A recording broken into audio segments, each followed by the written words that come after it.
ভারতের প্রধানমন্ত্রী নরেন্দ্র মোদী ৩ দিনের সফরে যুক্তরাষ্ট্র এসেছেন।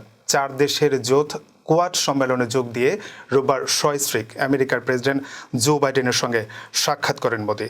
সেখানে আমেরিকার প্রেসিডেন্ট বাইডেন এবং তার স্ত্রী জিলের হাতে কিছু উপহার তুলে দিয়েছেন তিনি। উপহার সামগ্রীর মধ্যে রয়েছে রূপার কারুকার্য করা স্টিম ইঞ্জিন চালিত ট্রেনের একটি মডেল ও পশমিনার শাল। মোদী রূপার যে ট্রেনের মডেলটি উপহার দিয়েছেন তাতে রয়েছে ভারতীয় রেলের ট্যাগ। ট্রেনটিতে প্রতীকীভাবে দিল্লি থেকে ডেলাওয়ার রুটের দিক নির্দেশনা দেওয়া হয়েছে।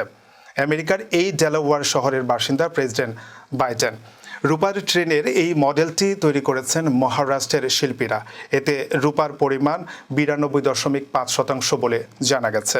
মডেলটির মাধ্যমে ভারতের ধাতু শিল্পের গৌরব তুলে ধরা হয়েছে। এছাড়া প্রেসিডেন্ট বাইডেনের স্ত্রী তথা আমেরিকার ফার্স্ট লেডি জিলকে পশমিনার শাল উপহার দিয়েছেন মোদী। জম্মু কাশ্মীরের এই শালের ভুবনজোড়া খ্যাতি রয়েছে। হস্তশিল্পীদের দ্বারা তৈরি ঐতিহ্যবাহী ও কারুকার্যমণ্ডিত একটি বাক্সে ওই শালটি রাখা ছিল। পশমিনার শালের সঙ্গে জড়িয়ে রয়েছে লাদাখের চাংথাঙ্গি ছাগলের গল্প। বরফে ঢাকা হিমালয়ের উপত্যকায় এই প্রাণীগুলোকে অবাধে বিচরণ করতে দেখা যায়। ওই ছাগলের গায়ের লোম বা পশম থেকে পশমিনা শব্দটি এসেছে। জম্মু কাশ্মীরের কারিগরদের হাতের জাদুতে তৈরি হয় পশমিনার শাল। পশমের বিভিন্ন রঙগুলোই বিশাল লাদাখের মতোই বৈচিত্র্যময়।